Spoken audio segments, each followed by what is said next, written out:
அந்த வண்டியை எடுக்கலாம். அப்படியா? அதுக்கப்புறம் அப்படியா வீட்டுக்கு விட்டு வந்துடுவாப்ல. சிட்டி பர்மிஷன் எடுக்கும். வீடியோ லைவ்ல தான் இருக்கா? இதில் யூடியூப்லையா எப்படி? யூடியூப்பில் தான். இதெல்லாம் ஏன் லைவில் போடுற? என்ன நீ காமிக்காத இப்போ வந்து இந்த கடை காட்டுமோடு அரிசி கடை காமிப்போம். சும்மா தானே நீ யாரும் தெரியாது. நீ யாருக்கு ஆள் இல்லைல்ல. குடு நான் ரவியை காமிச்சிட்டு வரேன். ரவியை காமிச்சிட்டு பொழந்துருதுங்க எங்க அப்பா காட்டி. ரவியை பேர் ரவி ஒன்ன பக்கம் தம்பி என் செல்ல போய் எடுத்து எல்லாரும் காட்டி போன ரவியை காட்டி இந்த செல்லு புடியில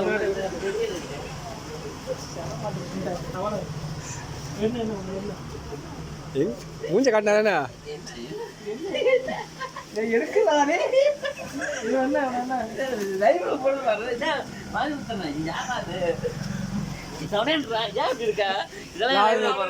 டவுன்லோட் பண்ணிட்டு அதுக்கு போட போடமா. அதான் போட மாட்டேன்.